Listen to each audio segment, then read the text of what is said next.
మానవాళికి జీవనాధారమైనటువంటి ఆహారాన్ని అందించే అన్నదాతని మోసం చేసినావు.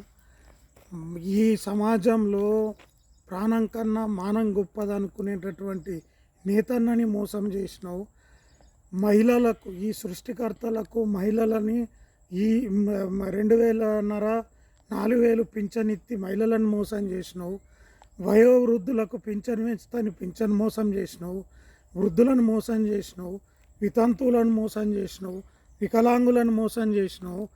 ఇవాళ మనకు 24 గంటలు 24/7 రక్షణ కవచంగా ఉండేటటువంటి పోలీసులు కూడా ఇవాళ రోడెక్కి ధర్నాలు చేసి వారి భార్యా పిల్లలు రోడెక్కే పరిస్థితి కల్పించడం. ఇట్లా చెప్పుకుంటా పోతే ఒక్క వర్గాన్ని కాదు, ప్రతి వర్గాన్ని మోసం చేసినావు. సబ్బండ వర్గాలను మోసం చేసినటువంటి రేవంత్ రెడ్డి, నీకు పరిపాలించే అర్హత ఉన్నదా? ఎన్ని తిట్లు, హైడ్రాలో ఏం జరిగింది? మరి మీ అన్నది కూలగొట్టకపోతివే? ఈ హైడ్రా మరి ఇప్పుడు ఏం జరుగుతున్నది? ఆ శాపనార్థాలన్నీ ఏంటి అంటే, ఎప్పుడే కానీ ఇటువంటి వాళ్లకు అధికారం చేతికిస్తే ఇటువంటి పరిస్థితులు వస్తాయి. ఏ వర్గము నీ పాలనలో సంతోషంగా ఉంది? యువకులను మోసం చేసినావు. పాత గవర్నమెంట్ ఇచ్చిన 6000 జాబులని నువ్వు కలుపుకొని చెప్పుకుంటున్నావు.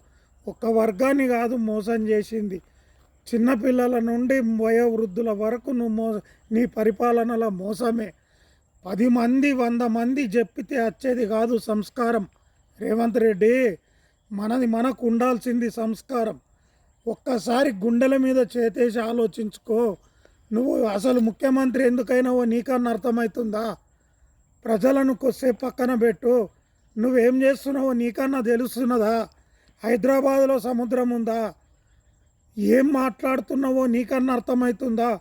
ఇవాళ బహుశా డిచ్వెల్లి దగ్గర అనుకుంటా ఒక పోలీసు ఇంకో పోలీసు కాళ్ళు మొక్కి అడుగుతున్నాడు. నా జీవితంలో అటువంటి దృశ్యం చూస్తానని అనుకోలేదు. నీకన్నా ముందు చాలామంది ముఖ్యమంత్రులు లైన్లో, నీ తర్వాత కూడా ముఖ్యమంత్రులు అవుతారు. దిస్ ఈజ్ డెమోక్రసీ, ప్రజాస్వామ్యం. కానీ ఇంతమందిని వేధించి బాధ పెట్టి ఇంతమంది ఉసురు పోసుకున్నటువంటి నువ్వేం బాగుపడతావు? ఇవాళ 2000 పింఛన్ 4000 ఏమైంది?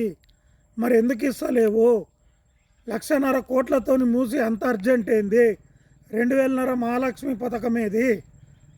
రైతు రుణమాఫీ ఏది? రైతు పెట్టుబడి సాయం ఏది? ఇట్లా చెప్పుకుంటూ పోతే మీరు ఇచ్చినటువంటి 420 హామీలు, 420 హామీలల్లో 4 కూడా అమలు కాలే. కాబట్టి ఏది ఏమైనా మీరు మీ పరిపాలన మీద మరొకసారి రివ్యూ చేసుకోవాల్సినటువంటి అవసరం ఉన్నది.